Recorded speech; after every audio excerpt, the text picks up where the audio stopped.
오늘 말씀은 내가 너를 도우리라 라는 제목으로 함께 나누도록 하겠습니다.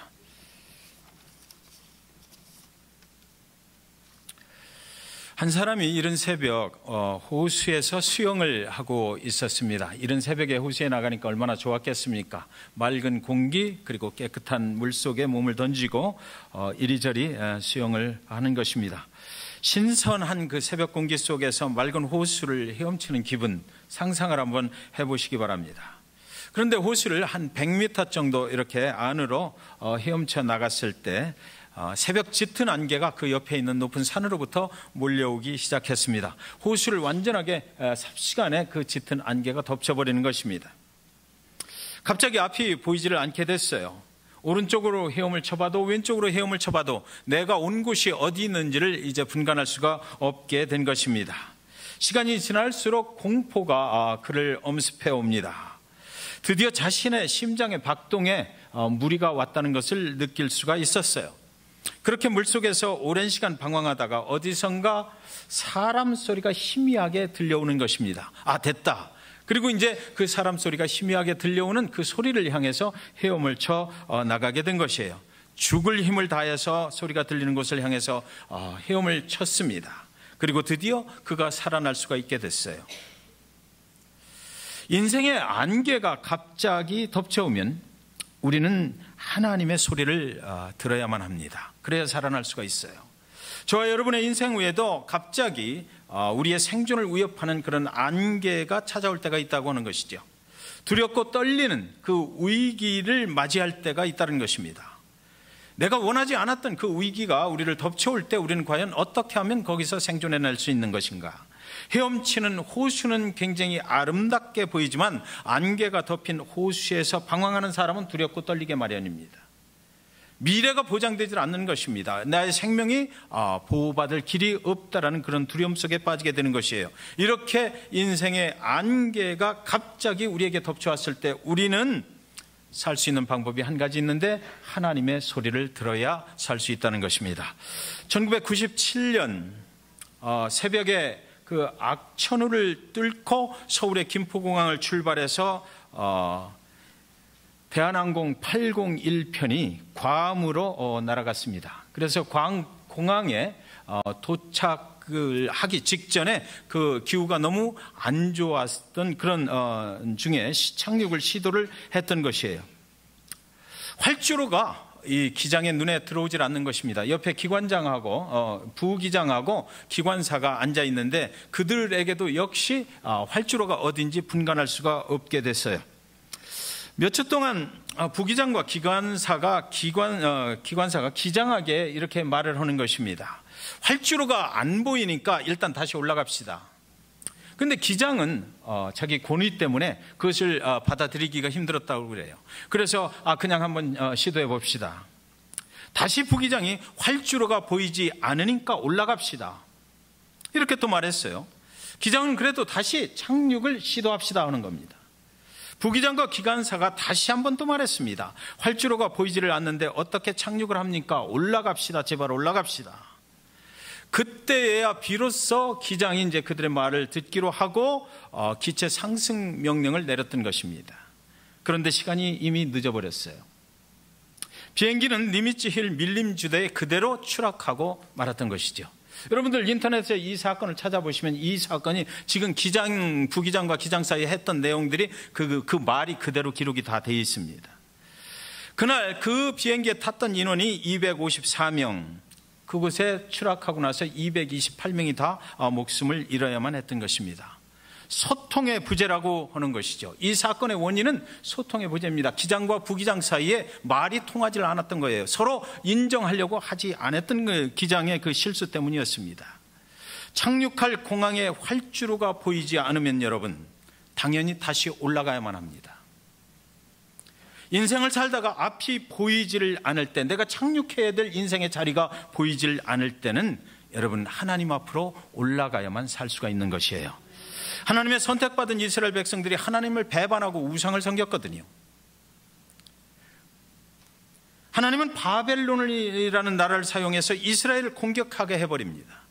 이스라엘 백성들은 바벨론의 포로가 되었고 그렇게 70년을 살아야만 했어요. 소망이 없었다는 거죠. 이스라엘 앞에 하나님의 선택받은 백성인데도 불구하고, 하나님이 선택한 백성인데도 불구하고 그들이 우상을 섬기기 시작하는 순간 하나님과는 관계가 없어졌고 그들에게는 소망이 없어졌습니다. 이스라엘 앞에는 짙은 안개가 끼었던 것이죠. 어디로 가야 할지 그들은 바벨론이라는 나라의 포로가 되어서 노예 생활을 하면서 알 수가 없었어요. 우리가 장래에 어떻게 될 것인가, 그들은 걱정과 두려움에 쌓일 수밖에 없었던 것입니다. 그런데 오늘 본문 8절 말씀은 그러나라는 접속사로 시작을 하거든요. 두려움에서 벗어날 수 있는 방법이 있다는 것입니다. 그렇게 두려움 속에 있을 때, 소망이 없다라고 했을 때, 우리의 인생의 앞길이 어떻게 될지 모른다라고 하고 있을 때, 절망과 낭만 가운데 있을 때 오늘 본문 말씀 그러나 이렇게 시작해요. 지금 여러분의 미래에 대해서 걱정과 두려움이 있으시다면, 그러니까 여러분 무슨 말씀입니까? 오늘 말씀에 귀를 기울여야만 한다는 것이지요. 하나님은 이스라엘을 부르는 것입니다. 나의 종 너 이스라엘아, 내가 택한 야곱아, 나의 벗 아브라함의 자손아. 하나님께서는 우리를 잊지 않으십니다. 우리가 설령 하나님을 떠나고 배반했다고 하더라도 하나님은 절대로 우리를 잊지 아니하시고 그러나 나의 종 이스라엘아 부르신다라는 것이에요. 두려움에 떨고 있는 이스라엘을 어떻게 부르시냐면 나의 종이라고 하셨거든요. 하나님과 함께, 종은 하나님과 함께 살아가잖아요. 종은 주인의 집에 함께 거하는 거예요. 그 주인의 종과 함께 살아가는 것은 물론이고, 하나님을 섬기는 건 물론이고, 하나님의 집에 함께 언제나 같이 있어야 되는 것이 종의 직분입니다. 하나님의 소유라는 것이지요. 내가 택한 야곱아라고 부르거든요. 하나님이 택했다, 하나님이 먼저 택했다라는 것이에요. 여러분, 종이 내가 당신의 종이 되겠습니다 해서 되는 건 아니잖아요. 하나님께서 먼저 하나님의 종을 택했다라는 거죠. 그렇다면 그 의미는 무엇이냐면 택한 자가 책임을 지게 돼 있다는 것이죠.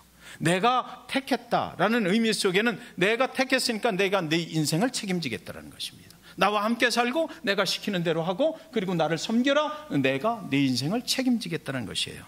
여러분, 처녀총각이 사랑을 하다가 어느 날 사랑이 깊어지면 자기는 내 거야 라고 얘기하거든요.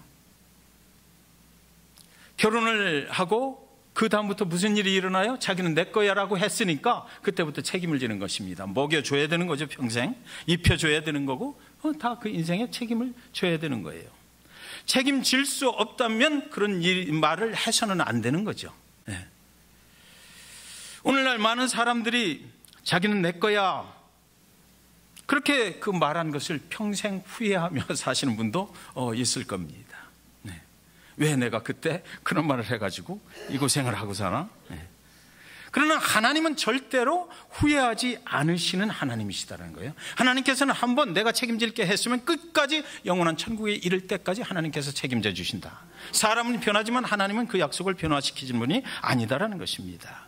9절에 보면 내가 땅끝에서부터 너를 붙들며 땅 모퉁이에서부터 너를 부르고 네게 이르기를 너는 나의 종이라 내가 너를 선택하고 싫어하여 버리지 아니하였다느니라.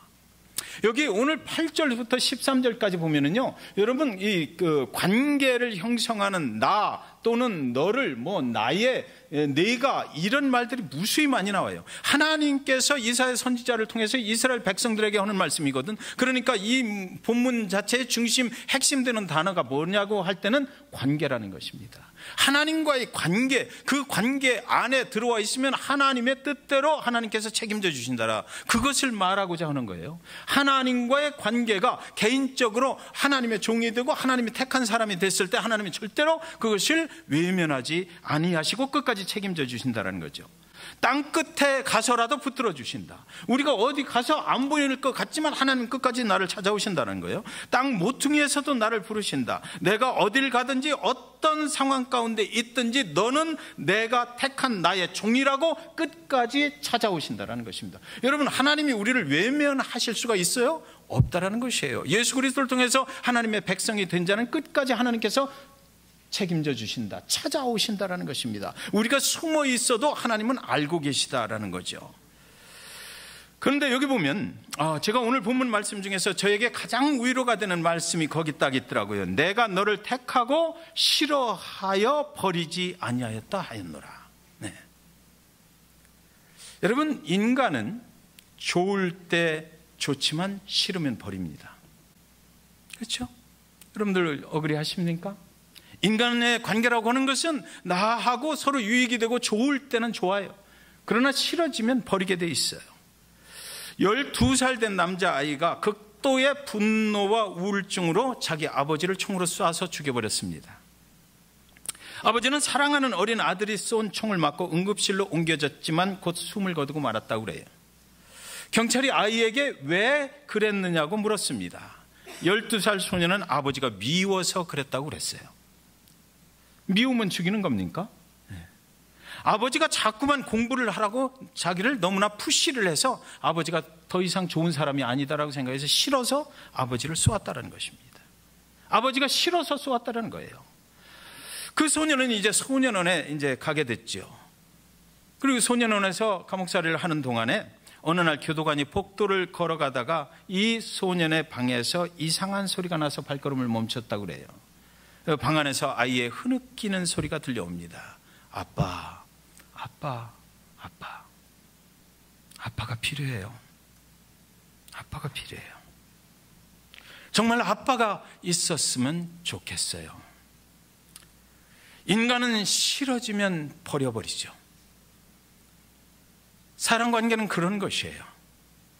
그러나 하나님은 끝까지 책임을 져주시는 분이시다라는 것입니다. 10절에 보면 두려워하지 말라. 내가 너와 함께함이라. 놀라지 말라. 나는 네 하나님이 됨이라. 내가 너를 굳세게 하리라. 참으로 너를 도와주리라. 참으로 나의 의로운 오늘은 소론으로 너를 붙들리라. 두려워하지 말아야 할 이유가 무엇입니까? 여기 분명히 나와 있죠.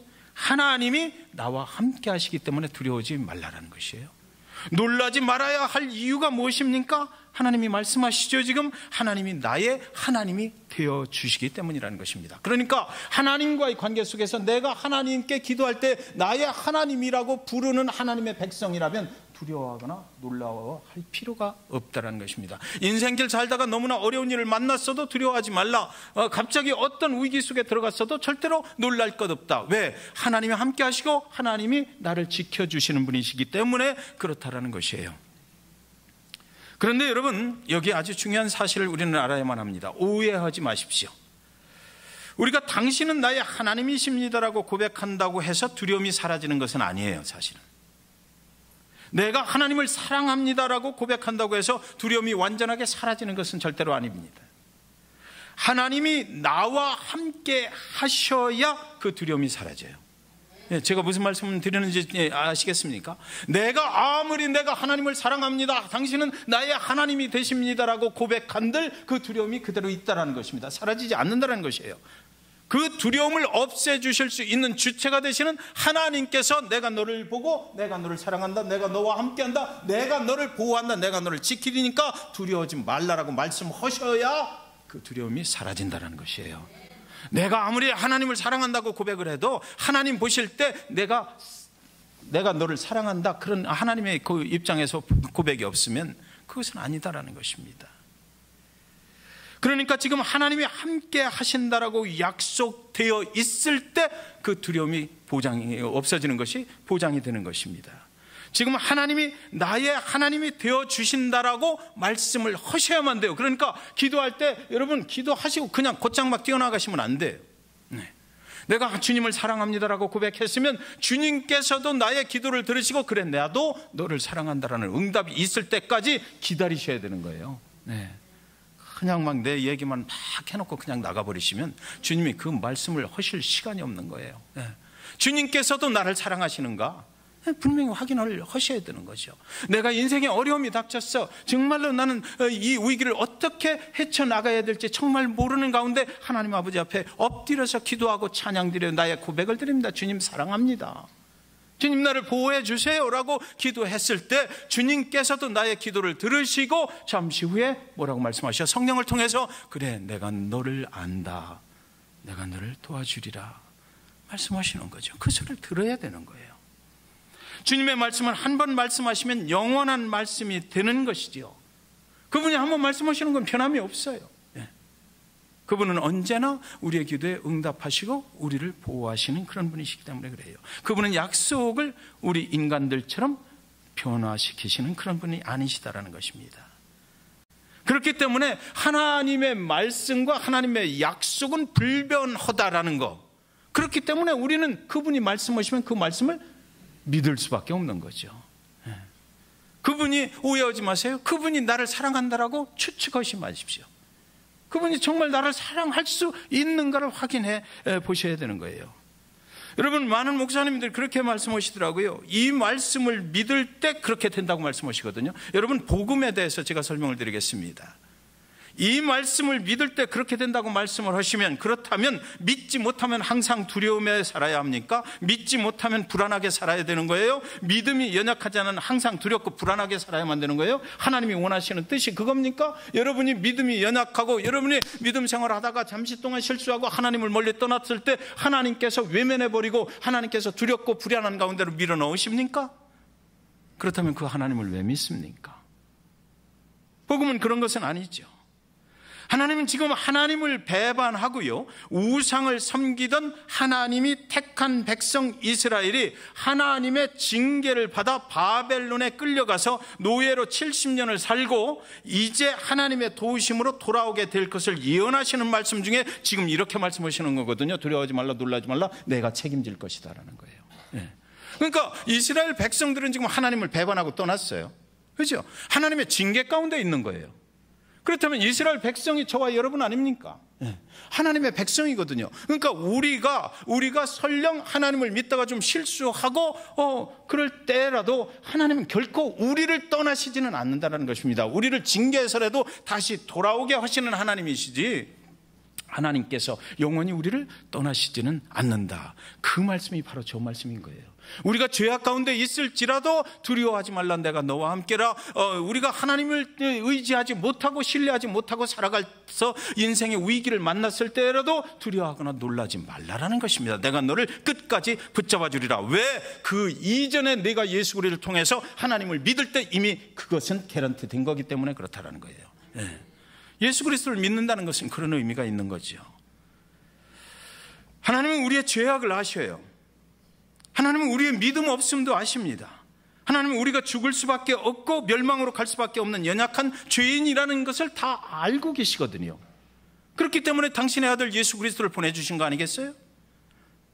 그러나 그럼에도 불구하고 우리는 그렇게 죄악 가운데 있고 멸망으로 갈 수밖에 없는 그런 불쌍한 인간임에도 불구하고 로마서 5장 6절, 우리가 아직 연약할 때의 기약대로 그리스도께서 경건하지 않은 자를 위하여 죽으셨도다. 로마서 5장 8절, 우리가 아직 죄인 되었을 때에 그리스도께서 우리를 위하여 죽으심으로 하나님께서 우리에 대한 자기의 사랑을 확증하셨느니라. 뭡니까? 우리가 아직 연약할 때, 그리고 우리가 아직 죄인 되었을 때 십자가의 사건은 벌어졌다라는 것입니다. 우리는 아무것도 모르고 있었는데, 우리는 내가 죄인인 것도 모르고 있었는데 하나님 보실 때 저 죄인들이 멸망을 길로 가는 것, 그것이 너무나 안타까워서 당신의 아들을 죽이셔서 우리의 죄값을 치러주셨다. 우리는 아무것도 모르고 있었던 때 이미 나를 위해서 하나님의 사랑은 그렇게 실행이 됐다라는 거죠. 그래서 9절 보시면, 또 9절부터 11절 로마서입니다.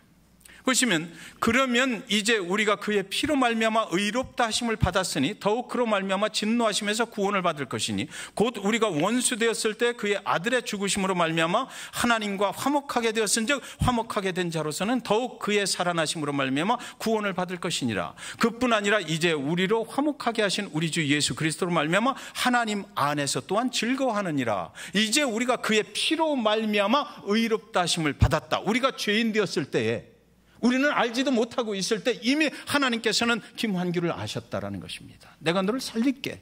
하나님은 계획하셨어요. 그의 피로 말미암아, 십자가 그리스도 예수의 피로 말미암아 진노하심, 죽을 수밖에 없는 하나님을 대적하고 살았던 죄의 자녀죠. 사단의 자녀. 하나님의 진노하심을 받을 수밖에 없었던 그 자녀를 구원하셨다라는 거예요. 우리가 그런 줄도 모르고 있을 때 이미 그런 일이 벌어졌다. 하나님과 원수 되었을 때 그의 아들의 죽으심으로 말미암아 하나님과 화목하게 되었다라는 거예요. 이것이 복음이거든요. 그래서 그뿐 아니라 11절에 보면 이제 우리로 화목하게 하신 우리 주 예수 그리스도로 말미암아 하나님 안에서 또한 즐거워하느니라. 그래서 복음은 뭐라고 그래요? 기쁨의 소식이다라고 하는 거죠. 복음은 그래서 기쁜 거예요. 우리가 무엇을 해서 구원을 얻었다면 우리가 기뻐할 이유가 없죠. 부담이 되는 거죠. 무엇을 해서 구원을 얻는 것이라면 우리는 부담스러워서 그 예수 그리스도를 믿을 수가 없어요. 사실은 하나님께서 우리에게 부담을 전혀 주시지 않았어요. 하나님 스스로 사랑하는 자기 아들 독생자 예수를 십자가에 우리가 죄인인 줄도 모를 때 우리의 죄값을 대신 치러주시기로 결정하셨고 그것을 선물로 우리에게 주셨다. 당신의 아들의 생명을 우리에게 먼저 주셨다. 그리고 나서 하시는 말씀이 이것을 믿는 자는 영생을 얻으리라 라는 거예요.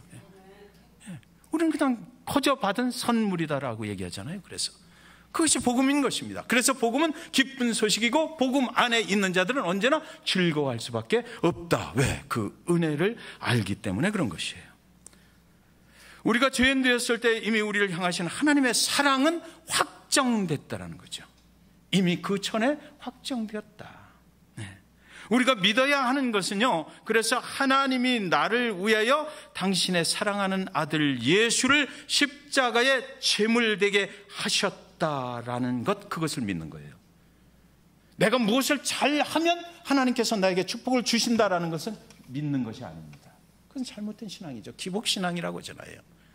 1980년대 한국에 아주 대형 교회들이 많이 생겼죠.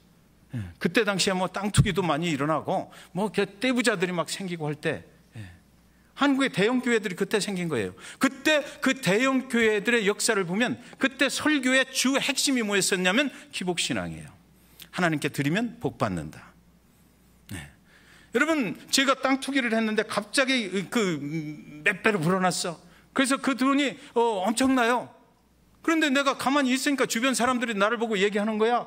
저 사람 저 땅 투기해갖고 갑자기 벼락부자가 됐대. 이거보다는 교회로 가서 그 돈 가지고 헌금을 드리면 그곳에 가서 목사님이 얘기하기를 하나님께 드렸더니 저렇게 복을 주셨다라고 선포를 해 주시는 그 맛에 그때 그 사람들이 다 그 교회로 몰려들었던 거예요. 그 이면에 그런 것이 있습니다. 역사하고 맞아 떨어지는 거예요. 그래서 한국의 기복신앙이 발달했고 대형교회가 생겼던 그 원인 중에 하나는 그것이 있었던 것입니다. 그러니까 복음이 기쁜 소식이고, 그러니까 우리 주 예수 그리스도로 말미암아 하나님 안에서 11절에 분명히 얘기하잖아. 또한 즐거워하느니라. 그러니까 즐겁고 기쁜 거죠. 14절에 보면 지렁이 같은 너 야곱아 이렇게 부릅니다. 너희 이스라엘 사람들아 두려워 말라. 나 여호와가 말하노니 내가 너를 도울 것이라. 내 구속자는 이스라엘의 거룩한 자니라. 아까 나의 종 나의 택한 야곱아 그랬거든요. 그래 놓고 나서 여기 14절에 보면 지렁이 같은 너 야곱아 이렇게 불러요. 이스라엘 백성들을 부르는데, 하나님의 백성들을 부르는데 지렁이 같다네. 하나님이 지렁이와 같은 이스라엘을 택하셨다는 거 말하는 거죠 지금. 왜 지렁이 같다고 할까요? 지렁이는 어디 살아요? 땅 속에 살아요. 어둠에 살아요. 빛 가운데 나오질 못해요. 빛 가운데 나오면 말라 죽습니다. 그렇죠? 그 지렁이는 어두움을 좋아해. 지렁이는 땅 밑 어두운 곳에서 사는 그런 존재인 거예요. 하나님이 어두운 죄악 가운데 있는 저와 여러분을 우리는 어두움에 있는지도 모르고 살아갈 때에 이미 택하셨다라고 지금 얘기하는 거거든요. 그런 거예요. 왜 하필 지렁이라고 비유를 했을까? 이걸 연구하다가 좀 이상한 것을 발견을 했는데요. 이 지렁이가 말이죠, 오늘날 여자분들이 바르는 립스틱을 만들 때 재료가 된다네요. 지렁이가 그렇대요. 그러니까 오늘 우리 중에는 지렁이로 만든 립스틱을 바르고 나오신 분들이 많이 계시다는 거죠. 립스틱을 바르실 때마다 나 같은 이 지렁이 같은 나를 예수님이 구원해 주셨구나 한번 기억했으면 좋겠어요. 지렁이 같은 나의 택한 백성들아 두려워 말라라는 것입니다. 놀라지 말라라는 것이에요. 왜냐하면 너희는 지렁이 같지만 내가 너를 도와주겠다라고 말씀하시거든요. 솔직히 한번 생각해 보시기 바랍니다. 하나님이 정말 나를 도와주신다면 무엇이 문제가 될 것인가? 우리의 인생이 하나님이 만드신 피조물인데 그 나를 만드신 하나님께서 만약에 내 인생에 직접 개입하셔서 나를 도와주시기로 마음 먹으셨다면 그 뭐가 문제가 될 것인가 이거죠. 위기가 정말 위기가 될까요? 하나님이 함께 하시는 그 위기가 하나님 보실 때도 그게 위기라고 말씀하실 수 있을까? 그렇지 않죠. 하나님이 내 인생을 직접 개입하시고 하나님이 직접 인도해 가신다면 문제될 게 없는 거예요. 물이 변해서 포도주가 되는 거 당연한 거죠. 풍랑이 잠잠해지는 거 당연한 거고, 눈먼 자가 눈을 뜨게 되는 거 당연한 거고, 5,000명을 먹이는 사건이 내 인생에 일어나는 거 너무 당연한 거고, 옥문이 열리는 건 너무 당연한 거고, 죽은 자가 살아나게 되는 것조차도 당연한 것이라고요. 우리는 광풍 중에도 그래서 주님을 찬양하게 될 것입니다, 여러분. 사랑하는 성도 여러분, 인간의 고통에 대해서 전문가를 소개한다면 필립 얀시가 있습니다. 이 사람은 아주 고통의 전문가예요. 수많은 책들을 써냈습니다. 그 사람이 쓴 책 중에 하나님께 실망했습니다라는 책에서 자신의 이야기를 하는 걸 제가 읽었습니다. 얀시가 태어난 지 10개월이 됐을 때 그의 아버지가 전신 소아마비에 걸렸어요. 그리고 그 아버지의 나이가 그때 24살이었는데 이제 그때 당시만 해도 이 전신 소아마비는 굉장히 큰 병이었다라고 합니다. 그래서 어떻게 고칠 방법이 없는 거예요. 요즘에 암이나 이런 정도가 됐던 것 같아요. 그래서 이분이 병원에 이제 입원을 했다가 3개월 만에 돌아가십니다. 그러니까 얀 씨는 13개월째까지 그 어린 나이에 자기 아버지, 친아버지가 누군지도 모르고 그렇게 컸던 거죠. 그런데 이 아버지가 그 3개월 동안 병원에 입원하셨을 때 그때의 치료기구가 뭐가 있었냐면 이런 분들을 실린더 속에 가둬놨대요. 그 안에다가 산소를 공급을 하면서 실린더 속에 계셔야 되는 거예요. 그래서 실린더 속에만 있으면 다른 사람들하고 대화가 안 되니까 그 큰 실린더에 그 속에 가둬놓고 그리고 나서 조그만하게 유리창을 이렇게 뚫어놨답니다. 그래서 면회를 할 수가 있는 거예요. 그 유리창에 들어가서. 유리창 앞에 서가지고. 그래서 자기 어머니가 매일같이 이 아버지를 찾아가서 그 조그만 유리창으로 그 아버지, 남편을 이렇게 면회를 하고 돌아오는 것입니다. 근데 그 아버지가 이제 이 얀 씨가 궁금한 거예요. 내 자식 얀 씨가 지금 어떤가? 그래서 사진을 좀 한 장 좀 찍어달라고. 그래서 사진 찍어서 그 유리창 틈으로 이렇게 구겨서 넣었어요. 나중에 이제 아버지가 이제 돌아가시고 3개월 후에 돌아가셨습니다. 돌아가시고 그래서 시간이 많이 흐른 후에 얀 씨가 이제 큰 다음에 어머니가 자기 지갑에서 아주 꼬깃꼬깃 구겨진 자기 어렸을 때 그 사진을 보여주더라는 것입니다. 그러면서 자기 아버지가 어떻게 돌아가셨는지를 얘기를 하는 거예요. 이 사진이 내 사진이다. 그래서 내가 10개월 됐을 때 아버지가 전신마비로 그 병원에 입원을 했고, 그래서 아버지가 내 사진을 좀 제발 좀 갖다 달라고 그래서 그 유리 틈으로 간신히 넣느라고 이렇게 구겨진 거다. 지금 내가 펴서 이렇게 보관을 하고 있다. 그러면서 3개월 동안 그 실린더 속에서 아버지는 눈이 뜨여 있다면 항상 너를 생각했다. 그렇게 말하는 것입니다. 항상 아버지는 실린더 안에서 마지막 인생의 3개월 동안을 눈만 뜨면 내 사진을 보고 계셨단다 라고 말씀하신 거예요. 사랑하는 여러분,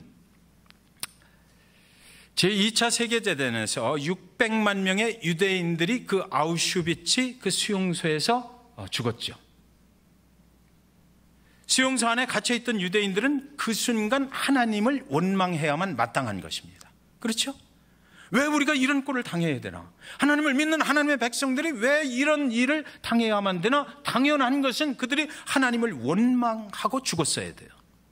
그런데 놀라운 것은 수용소 벽에 쓰여진 것은 God is here with me.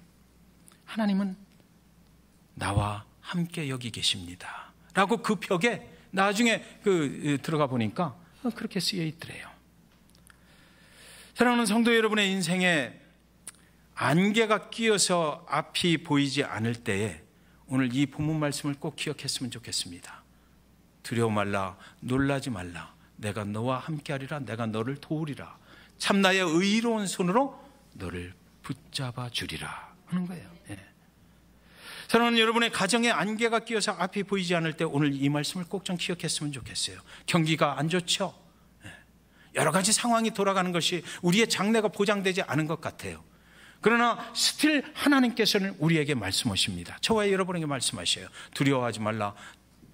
내가 너와 함께함이라 놀라지 말라. 나는 네 하나님이 됨이니라. 43장 2절에 보면 네가 물 가운데로 지날 때에 내가 너와 함께할 것이라. 강을 건널 때에 물이 너를 침몰하지 못할 것이며 네가 불 가운데로 지날 때에 타지도 아니할 것이요 불꽃이 너를 사르지도 못하리니. 이렇게 말합니다. 이 말씀의 뜻이 무엇입니까? 첫째는 고난 중에 하나님이 함께 하신다는 것이고요, 물이 침몰할 때도 하나님이 함께 하신다, 침몰할 걱정이 없다라는 것이고, 불 속에 들어가도 내가 너를 보호해 주신다는 것이에요. 그런데 두 번째는 너무 조급하게 생각하지 말라는 것이죠. 인생에 위기가 왔을 때 하나님을 믿는 사람들은 너무 조급하게 생각하지 말라. 왜? 하나님이 거기 계시니까, 하나님이 알아서 하실 것이니까. 너무 세상적인 생각을 가지고 위기라고 하지 말라는 것이에요. 하나님을 인간적인 차원으로 끄집어 내리지 말라는 것입니다. 여러분이 잘 아시는 장영희 교수, 2001년도에 유방암, 그리고 또 수술이 끝나고 회복될 때에 척추암 판정을 받았거든요. 그래서 2009년도에 그가 세상을 떠날 때까지 그는 목발을 짚고 다녀야 됐어요. 그런데 그 장영희 교수가 쓴 책에 보면 뭐라고 돼 있냐면, 목발을 딛고 천천히 걸어야 하니까 남들이 보지 못한 것들을 더 많이 볼 수가 있었다. 그렇게 얘기했어요. 그리고 한 가지를 더 꼽을 수 있다면, 셋째는 하나님이 하실 수 있도록 내 인생을 내어 맡겨드리라는 것입니다. 그것이 인생의 위기를 극복하는 방법인 거죠.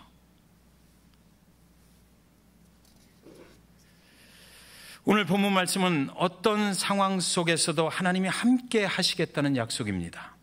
그러므로 여러분이 타고 가는 배는 풍랑 속에서도 침몰치 아니할 것이다라고 분명하게 약속하셨습니다.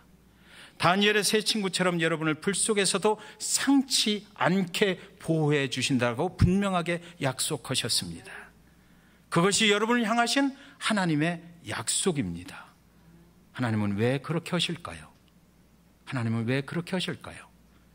그 해답은요, 하나님은 하나님의 사랑하는 독생자 아들 예수를 죽이시기까지 우리를 사랑하신 그 하나님의 사랑, 그것을 우리가 언제나 기억하기를 원하시기 때문인 것입니다.